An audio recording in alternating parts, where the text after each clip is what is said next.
साथियों, आज का जो मुख्य मुद्दा है, आज रेवाड़ी के लोगों को, खासकर नौजवानों को, बेरोजगारों को न्योता देने के लिए आया हूं बारात का। 14 जनवरी मकर संक्रांति के दिन शनिवार को 12 बजे मानसरोवर पार्क में इकट्ठा होंगे और उसके बाद बीजेपी के राज्य मुख्यालय पर यह बारात जाएगी। ये जो बेरोजगारों की बारात है, आपको ध्यान होगा कि करीब 8 साल पहले जो आज के अध्यक्ष भी हैं धनखड़ साहब बीजेपी के, उन्होंने कहा था कि बीजेपी की सरकार बनवा दो, सबकी शादियां करवा देंगे जितने भी कुंवारे हैं और सबको नौकरी दे देंगे। तो ना तो नौकरियां दी जा रही हैं और नौकरियां नहीं दी जा रही हैं तो शादियां भी नहीं हो रही हैं। तो इसके लिए हम ये बारात निकाल रहे हैं। हरियाणा के अंदर 5 लाख वैकेंसी खाली हैं, अभी भी 20 लाख बच्चे बेरोजगार हैं। लेकिन बेशर्मी की हद तो यह है कि मुख्यमंत्री साहब मान ही नहीं रहे इस बात को। अभी भी ये कह रहे हैं कि 6 लाख हैं। अगर मुख्यमंत्री जी की भी बात मान ले 6 लाख है तो 6 लाख को दे दो जॉब। तो फिर ये जो सीईटी में 11 लाख बच्चे हैं, ये कौन है फार्म भरने वाले? ये तो मेरे ख्याल में वैसे ही फ्री में सरकार को पैसे दे रहे हैं फिर फार्म भर के। तो ये बारात है और ये बारात का प्रोग्राम है। इसमें बाती हैं गुंगा विपक्ष, जो बाती हैं वो भूमिका निभाएंगे गुंगा विपक्ष। लंच है इसमें सरकार के झूठे आश्वासन, बारात चढ़ाई 12 बजे, फेरे जो है वो सीएम साहब की मर्जी है किस टाइम दिलवाएंगे। दुल्हन इसमें जो है वो सरकारी नौकरी है और जनता की जो समस्याएं हैं उनका समाधान, ये दुल्हन है। और इसके बाद फिर इसमें जैसे बच्चा कह रहा है कि हमारे बेरोजगार चाचू की शादी में सरकार को जलील करने के लिए जलूल जलूल आना, और इसमें दहेज नहीं लेंगे, ये मानतान है सारी। इसमें दहेज का कहीं कोई जिक्र नहीं है और ना इसमें दहेज लेंगे। इसमें है सीईटी, क्वालिफाई नेचर के लिए मांग रहे हैं लोग। बार बार सड़कों पे उतर रहे हैं स्टूडेंट। सीईटी क्वालिफाई सरकार मना कर रही है। एचटेट आजीवन की मांग रहे हैं लेकिन सरकार मना कर रही है। पहले इन्होंने कहा था कि करेंगे लेकिन नहीं कर रहे हैं। भर्ती कैलेंडर की बात है क्योंकि 3-3 साल, 5-5, 6-6 साल तक भर्तियां अटकी पड़ी हैं, भर्ती नहीं करते ये लोग। तो खेल कोटा, ईपीपीजी कोटा और हरियाणा की नौकरियों पर हरियाणवी का हक होना चाहिए। ये जो पीजीआई में जो झगड़ा हुआ था वो उसी बात पे हुआ था। फिर इसमें बुजुर्गों के लिए है 5 लाख बुजुर्गों की जो पीपीपी फैमिली आईडी के नाम पे जो पेंशन काटी गई थी, जो गड़बड़ियां की गई थी, उनकी भी बात इसमें उठाई जाएगी। क्योंकि बारात है तो बुजुर्ग भी जाएंगे उसमें, जवान अकेले नहीं होंगे, बुजुर्ग भी होंगे उसमें। कर्मचारियों के लिए भी है पुरानी पेंशन, कच्चे कर्मचारी पक्का, ये सारी चीजें जो लोगों ने मेरे को बताया है कि हमारे ये मुद्दे हैं, ये भी आप लोग उठाओ। सबके मुद्दे ले रखे हैं इसमें, सारे मुद्दे इकट्ठे करके वहां पे ये बारात होगी। उसके बाद फिर सारे मुद्दों के लिए अलग अलग से भी प्रोग्राम किए जाएंगे सरकार के खिलाफ। अभी जब मैं जेल में गया था, सरकार ने, आप लोगों को पता है कि मेरे ऊपर इतनी धाराएं लगा दी, पिछले 4 केस भी खोल दिए। और बड़ी इंटरेस्टिंग बात यह है कि मेरी जितनी भी मामले थे उनमें सिर्फ 2 साल तक की सजा का मामला था। तो मेरे को जेल में डाल दिया, कोई बात नहीं। पुराने मुकदमे खोल दिए, कोई बात नहीं। तो वहां जब मैं गया, पुलिस वाले लेके गए, हरियाणा पुलिस वाले, तो ये बोले कि हमारी भी मांग है भाई साहब, एक समस्या है। मैं कहा भाई बताओ। तो उसमें हरियाणा पुलिस की जो पंजाब के समान वेतन की बात थी, जेल में गए तो जेल कर्मियों की भी ये मांग थी। फिर कैदियों के पास गए तो कैदियों की, मैं आपको बताऊं, 70% लोग वहां पे निर्दोष ही पड़े हैं। और उनकी छोटी ही मांग थी कि कोरोना काल में उनकी सजा नहीं जोड़ी गई, बाहर निकाल दिए गए, दूसरे स्टेटों ने जोड़ दी।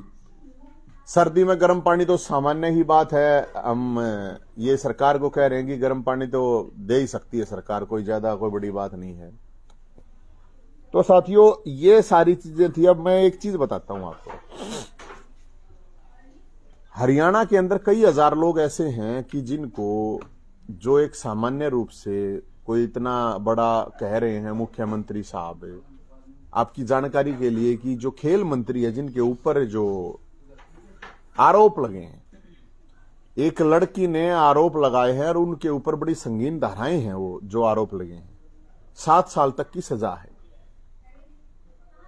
मुख्यमंत्री साहब बड़ी बेशर्मी से उनको डिफेंड कर रहे हैं और कह रहे हैं कि आरोप लगाने से कोई दोषी नहीं होता। हम मुख्यमंत्री की ये बात मान लेते हैं। तो मैं मुख्यमंत्री साहब से ये पूछना चाहता हूं, ये जेलों में 80% लोग तो आरोपित ही हैं, सजा तो सबको हुई नहीं है।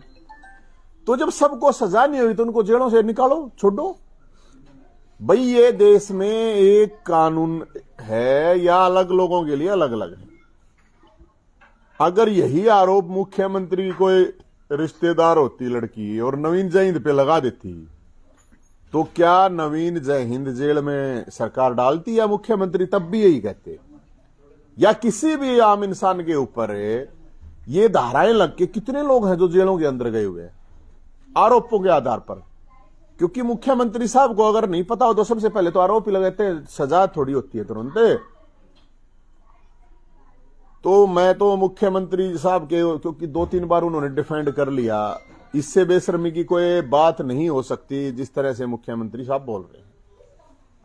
अब एक हमें समझ में नहीं आ रहा कि ये जो विपक्ष वाले लोग हैं, पता नहीं ये मुर्दे हो गए हैं, इनकी जीभ काट ली गई है या इनको इतना डरा दिया गया है कि लोगों की इतनी समस्याएं हैं और कोई नहीं बोल रहा। गजब की बात है, मुर्दा हो चुका है विपक्ष, कोई नहीं बोल रहा। फैमिली आईडी के नाम पे 10 लाख गरीबों के बीपीएल कार्ड काट दिए। वो बीपीएल कार्ड नहीं, वो गरीबों की गर्दन काटी है वो। फिर भी अभी शुरू में मुख्यमंत्री साहब कह रहे थे नहीं कोई वो नहीं है। आज कल बताते हैं उन्होंने कहा कि हम ये नंबर जारी कर रहे हैं, 15 दिन में ठीक कर देंगे, ये कर देंगे। बड़ी गजब बात है कि जब खिलाड़ियों का खेल कोटा सरकार खा जाती है तो भी विपक्ष चुप रहता है। जब बुढ़ापा पेंशन खत्म कर दी जाती है, बुजुर्गों की जिंदों को मुर्दा दिखा दिया जाता है, पीपीपीआईडी के नाम पे पेंशन काटी जाती है तो भी विपक्ष चुप रहता है। अब बीपीएल कार्ड काटे गए तो भी कभी हमने तो देखा नहीं सड़क पे कि कोई विपक्ष वाला आता हो। अब एक मुद्दा और है जो खासकर साउथ हरियाणा के लिए बहुत ही महत्वपूर्ण है। आप सबको जानना पर ये अच्छी तरह पता है कि एसवाईएल का इशू है और एसवाईएल पर सुप्रीम कोर्ट 2019 में भी डिसीजन दे चुका है। अब फिर बार बार कह रहा है सुप्रीम कोर्ट, अभी 19 जनवरी को फिर कोर्ट में सुनवाई है और मुख्यमंत्री साहब हमारे खट्टर साहब कहते हैं कि हां एसवाईएल हमारा हक है।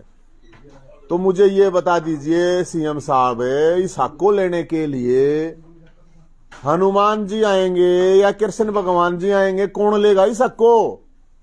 सुप्रीम कोर्ट जब डायरेक्शन दे चुका है सेंट्रल गवर्नमेंट को, और सेंट्रल गवर्नमेंट में बीजेपी की सरकार है, सीएम साहब नहीं पता हो तो, और मोदी जी प्रधानमंत्री हैं। अब अमेरिका में तो सरकार कैसे बनवाओगे भाई इस देश के लोग?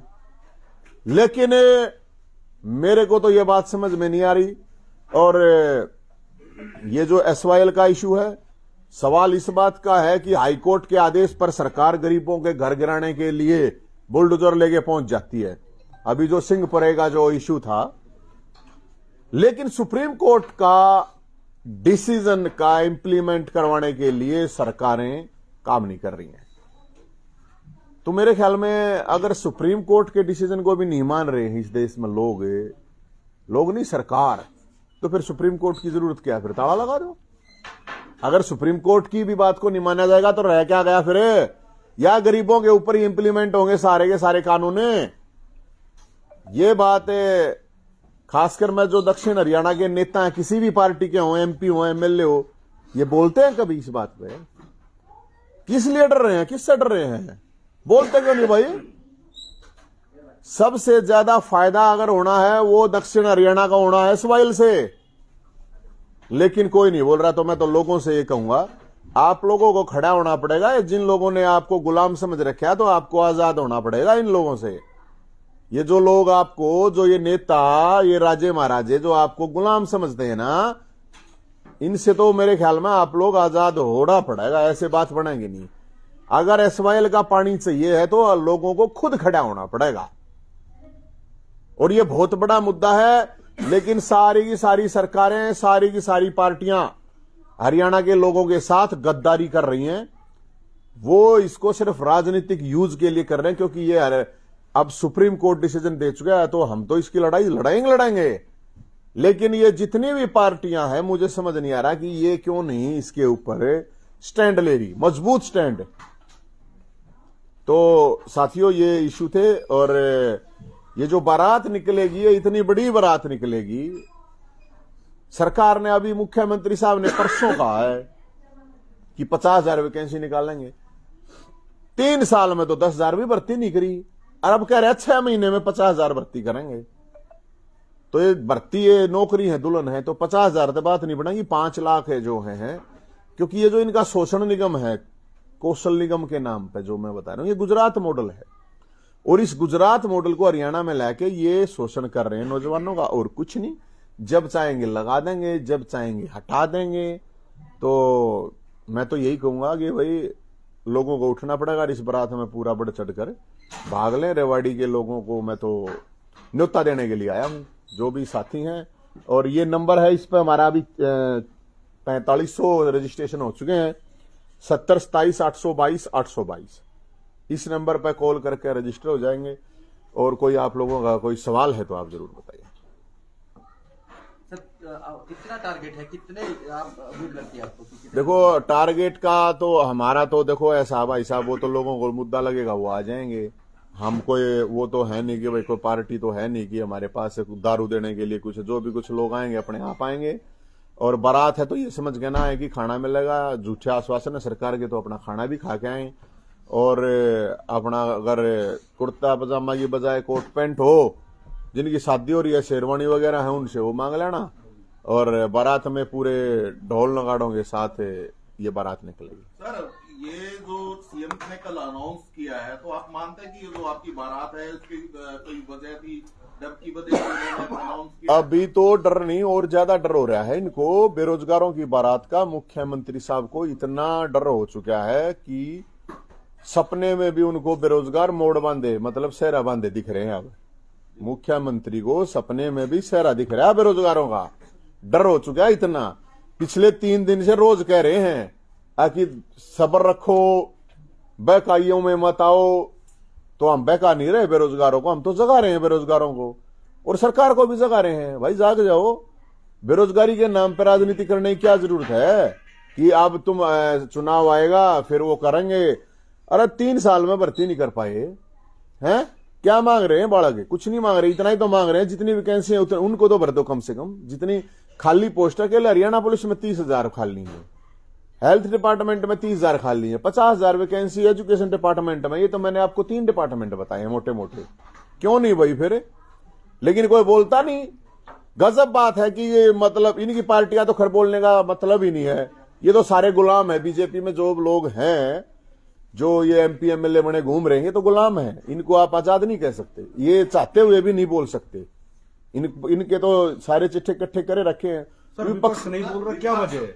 क्या वजह? विपक्ष को डरा रखा है, फाइल है इतनी मोटी मोटी, इतनी मोटी मोटी फाइल है। और जो इन्होंने खा रखा है माल, जो पैसा कमा रखा है 2 नंबर से, उससे और क्या है? नहीं तो जब हम बोल सकते हैं, हम लड़ाई लड़ सकते हैं, हम तो कुछ भी नहीं है, तो ये क्यों नहीं लड़ सकते भाई? कृष्ण भगवान ने कह रखी है भाई, युद्ध का मैदान और जनता की जब बात है तो फिर कायर पीछे हटा रहे हैं। योद्धाओं को तो लड़ना पड़ता है। अब ये तो मैं क्या बताऊं विपक्ष को। तो विपक्ष की बात कर रहे हो आप, वो दबी हुई है, सत्ता पक्ष के नेता दबे हुए हैं, तो फिर जनता वैसे नहीं कर रही, तो फिर लड़ाई लड़ेगा कौन? देखो, लड़ाई तो लड़नी पड़ेगी जनता को खुद, अपने हक के लिए खुद खड़ा होना पड़ेगा। नेताओं या पार्टियों के भरोसे अगर रहोगे तो कोई समाधान नहीं होना है। जनता को खुद ही खड़ा होना पड़ेगा, खुद ही अपनी आवाज उठानी पड़ेगी, तब जाकर बात बनाई। जैसे अब बेरोजगारों का इश्यू है, जैसे किसानों का था, किसानों ने अपनी आवाज खुद उठाई थी, किसी पार्टी की तो हिम्मत थी नहीं, कानून वापस करवा देते। किसानों ने अपने दम पे करवाई थी। मेरे को ऐसा लगता है अगर बेरोजगार अगर खड़े हो गए तो ये जो अब सीएम साहब कह रहे हैं ना 50,000 वैकेंसी की, ये लाख भी करेंगे और ये 2 लाख भी करेंगे, ये सारी चीजें पक्की करेंगे, लेकिन लोगों को खड़ा होना पड़ेगा। अपने अंदर से जो एक ये डराते हैं वो डर को निकालना पड़ेगा।